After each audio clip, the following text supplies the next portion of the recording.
তুমি কি কখনো ভেবে দেখেছো রাগ করে তুমি আসলে কাকে হারাও? প্রতিপক্ষকে, না আসলে নিজেকেই? আজকের এই ভিডিও তোমার জীবনের মোড় ঘুরিয়ে দিতে পারে যদি তুমি মন খুলে শোনো। রাগ আর জেদ, এই দুটো শব্দ মানুষকে যতটা না শক্তি দেয় তার চেয়ে অনেক বেশি কষ্ট দেয়। অনেকেই ভাবে আমি রেগে যাই কারণ আমি সোজাসুজি কথা বলি, বা আমি জেদি কারণ আমি নিজের পথ ছাড়ি না। কিন্তু এই অহংকারের মধ্যেই লুকিয়ে থাকে জীবনের সবচেয়ে বড় হার। এই দুই আগুন ধীরে ধীরে পুড়িয়ে দেয় সম্পর্ক, সুযোগ এবং মানসিক শান্তি। আর এই তিনটি জিনিস ছাড়া জীবনের মানেই হারিয়ে যায়। তাহলে চলো আজ জেনে নিই রাগ আর জেদ যাদের বেশি থাকে তারা জীবনে ঠিক কোন তিনটি জিনিস হারায়, কেন হারায় এবং সেগুলো কিভাবে ফিরে পেতে পারে। 1 নম্বর পয়েন্ট, সম্পর্ক হারানো। প্রথম জিনিস যা রাগ আর জেদের কারণে হারিয়ে যায় সেটা হলো সম্পর্ক। রাগ এমন এক আগুন যা শুধু প্রতিপক্ষকে নয়, নিজেকেও পুড়িয়ে দেয়। কত সুন্দর সম্পর্ক ভেঙে যায় শুধু এক মুহূর্তের রাগে বলা কথার কারণে। ভেবে দেখো, তুমি যখন রেগে চিৎকার করো তখন তুমি সমস্যার সমাধান নয়, মানুষটাকে হারিয়ে ফেলো। ভালোবাসা, বন্ধুত্ব, পরিবার, সব সম্পর্ক এক সূক্ষ্ম সুতোয় গাঁথা, আর রাগ ঠিক সেই সুতোটাকে ছিঁড়ে দেয়। চলো তোমাদের ছোট্ট একটা গল্প বলি। একটা ছোট শহরে রাহুল নামে এক তরুণ ছেলে থাকতো। খুব পরিশ্রমী, খুব মেধাবী, কিন্তু একটা দোষ ছিল রাহুলের রাগ। বাবা কিছু বললে, বন্ধু ভুল করলে বা কেউ বিরোধিতা করলে রাহুল আগুন হয়ে যেত। একদিন রেগে বাবাকে বলল, আপনি আমার জীবনের পথে বাধা। সেই দিনই সে বাড়ি ছেড়ে চলে গেল।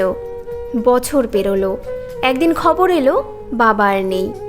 রাহুল দৌড়ে ফিরল, কাঁদতে কাঁদতে বাবার ছবিটা জড়িয়ে ধরল। রাগের অগ্নিতে সেই সম্পর্ক চিরতরে ছাই হয়ে গেল।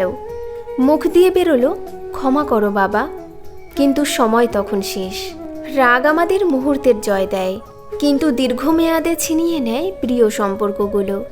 রাগ যদি নিয়ন্ত্রণ না করো, সে তোমার ভালোবাসার সম্পর্কগুলোকে এক এক করে শেষ করে দেবে। হয়তো তুমি কাউকে হারাওনি এখনো, কিন্তু সাবধান, প্রতিদিনের ছোট ছোট রাগ, ঠান্ডা হয়ে থাকা গর্বের দেওয়াল, এগুলোই একদিন দূরত্বের কারণ হয়। এখন 1 মিনিট চুপ করে ভেবে দেখো, তুমি কবে শেষ রাগ করে প্রিয় কাউকে কষ্ট দিয়েছিলে? সেই মানুষটা কি এখনো কষ্টে আছে? তবে হয়তো আজই সময় একটা দুঃখিত বলার। 2 নাম্বার পয়েন্ট, সুযোগ হারানো। দ্বিতীয় জিনিস যা রাগ ও জেদে হারিয়ে যায় সেটা হলো সুযোগ। সুযোগ মানে নিজেকে বদলানোর পথ, কিন্তু রেগে থাকা বা একগুঁয়ে মন সেই পথটা নিজের হাতেই বন্ধ করে দেয়। রাগ আর জেদ এমনভাবে বিচার বুদ্ধি ঢেকে দেয় যে সামনের ভালো সুযোগকেও আমরা নষ্ট করে ফেলি। জেদ আমাদের বলে, আমি যা বলেছি তাই ঠিক, কিন্তু জীবন চায় নমনীয়তা। যে মানুষ মানিয়ে নিতে শেখে তার পথ খুলে যায়। একটা বাস্তব উদাহরণ দিই। মিনা নামের এক মেয়ে চাকরির ইন্টারভিউ দিতে গেল। ইন্টারভিউয়ার বলল, তুমি টিমে কাজ করতে পারবে তো? মিনা বলল, আমি যেটা ঠিক মনে করি সেটাই করি, অন্য কারো কথায় আমি চলি না। এই আত্মবিশ্বাসটা জেদে পরিণত হয়ে গেল। চাকরিটা পেল না। বছরখানেক পর যখন জীবনের চাপ বাড়ল, সে বুঝল নমনীয়তা মানে দুর্বলতা নয়, বরং শেখার শক্তি। জেদি মানুষ ভাবে আমি ঠিক আছি, অন্যরা ভুল, এবং সেখানেই সে থেমে যায়। অন্যদিকে নমনীয় মানুষ শেখে, বদলায় আর এগিয়ে যায়। জেদ মানে শক্তি নয়, যতক্ষণ না তা বুদ্ধির দ্বারা নিয়ন্ত্রিত হয়। নমনীয়তা মানেই পরাজয় নয়, এটাই বৃদ্ধি। জলের কথা মনে করো। জল যেমন নিজের রূপ বদলায়, বরফ হয়, বাষ্প হয়, স্রোত হয়, তেমনি মানুষকেও বদলাতে জানতে হয়, না হলে সে সুযোগ হারিয়ে বালির মতো ঝরে পড়ে যায়। নিজেকে প্রশ্ন করো, তুমি কি কখনো কোনো জেদের কারণে ভালো একটা সুযোগ হারিয়েছ? হয়তো কাউকে ক্ষমা না করার জেদে, হয়তো নিজের অহংকারে। যদি হ্যাঁ হয়, তাহলে আজ থেকে শুরু করো নতুনভাবে ভাবা। 3 নাম্বার পয়েন্ট, মানসিক শান্তি হারানো। তৃতীয় এবং সবচেয়ে বড় ক্ষতি মানসিক শান্তি। রাগ আর জেদ মানসিক শান্তির চোর। যে মানুষ সবসময় রেগে থাকে বা নিজের মতো না মানলে ক্ষেপে যায়, সে শান্তিতে ঘুমাতে পারে না। চিন্তা তাকে জ্বালায়, আফসোস তাকে পোড়ায়। রাগ আর জেদ মানুষের মনের ভেতর নিঃশব্দ এক যুদ্ধ তৈরি করে। সে হাসে না, স্বাচ্ছন্দ্যে কথা বলে না, সব কিছুতে বিরক্ত থাকে। রাগ মানে অতীতের আগুন, আর জেদ মানে ভবিষ্যতের বন্ধ দরজা। তুমি যদি শান্তি চাও, তাহলে এই দুই আগুন নিভিয়ে ফেলতে শিখতে হবে। প্রতিশোধ নয়, ক্ষমার আগুন জ্বালাতে হবে। দেখেছ কি, যারা সবসময় রাগে ফুঁসছে তারা কখনো শান্তিতে ঘুমাতে পারে না। ওরা নিজের মনের মধ্যেই শত্রু তৈরি করে, আর সেই শত্রু হলো অহংকার এবং অপূর্ণতা। উদাহরণস্বরূপ, অর্পণ নামে এক সফল ব্যবসায়ী ছিলেন, কিন্তু এক ঘটনার পর থেকে তার মধ্যে অদ্ভুত পরিবর্তন এলো। তার সঙ্গী ব্যবসা থেকে বেরিয়ে গেল, কারণ অর্পণের জেদে কাজ করা যাচ্ছিল না।